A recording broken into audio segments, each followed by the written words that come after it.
Hello everyone, আসসালামু আলাইকুম। আমি সুমাইয়া, আপনারা দেখছেন BD sports news. Border Gavaskar ট্রফিতে ভারতের এক দশকের আধিপত্য থমকে গেল ভারতের। অস্ট্রেলিয়া 5ই জানুয়ারি রবিবার জাসপ্রীত বুমরাহ দলকে 6 উইকেট হারিয়ে 3-1 সিরিজে জিতল। সিডনিতে শেষ ম্যাচের তৃতীয় দিনে ভারত অস্ট্রেলিয়ানদের মাত্র 162 রানের লক্ষ্যমাত্রা দেয়, যা 4 উইকেট হারিয়ে তুলে নেয়। অস্ট্রেলিয়া ভারতের দলের পারফরম্যান্সে বিপরীতে জাসপ্রীত বুমরাহ দুর্দান্ত সফর শেষ করেছেন। তিনি অবশ্য তৃতীয় দিনে মাঠে নামতে পারেননি। স্ট্যান্ড ইন ক্যাপ্টেন আগের দিন পিঠের খিঁচুনির কারণে অ্যাকশন থেকে সরে যেতে বাধ্য হন এবং ম্যাচের শেষ ইনিংসেও মাঠে নামতে পারেননি।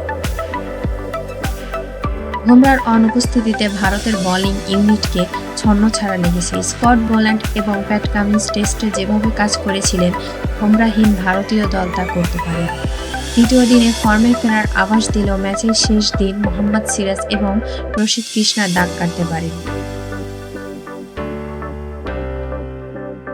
অস্ট্রেলিয়া নতুন বছরের উপহার দুহাতে গ্রহণ করে অস্ট্রেলিয়া 6 ওভারেই মার্কাটারি 1 উইকেট হারিয়ে 50 রান তুলে নেন, যা যেকোনো দল টি-20 ক্রিকেটেও করতে পারে না।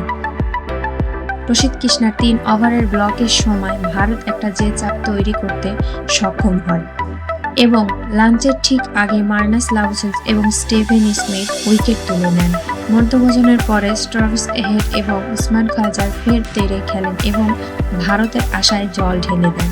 খাজা আউট হলে অস্ট্রেলিয়া ম্যাচ জিততে কোনো অসুবিধা হয়নি। ভারতের সিরিজ হারের মূল কারণ ছিল তাদের শোচনীয় ব্যাটিং পারফরম্যান্স। ভারতে যে 10টি ইনিংস ব্যাট করেছিল তার মধ্যে 6টি 200 রানের কম স্কোর দেখা গিয়েছিল। মাত্র 3 বার ভারত 200 রানের বাধা ভাঙতে পেরেছিল। একবার পার্থে তাদের জয়ী টেস্টে 6 উইকেটে 487 রান এবং প্রতিটিতে একবার মেলবোর্নে 369 এবং ব্রিসবেনে 260। এর ফলে বোলিং ইউনিটের উপর অবিশ্বাস্য চাপ পড়ে, যারা তাদের ওভারের মধ্যে পর্যাপ্ত বিশ্রামও পায়নি। সিরিজের মাত্র 2 বার ভারত এক ইনিংসে 100 ওভারের বেশি ব্যাট করেছে। তারা বেশিরভাগই 35 থেকে 78 ওভারের মধ্যে ঘোরাঘুরি করেছিল, যার ফলে ভারতীয় বোলিং লাইনআপের উপর প্রচুর চাপ পড়ে।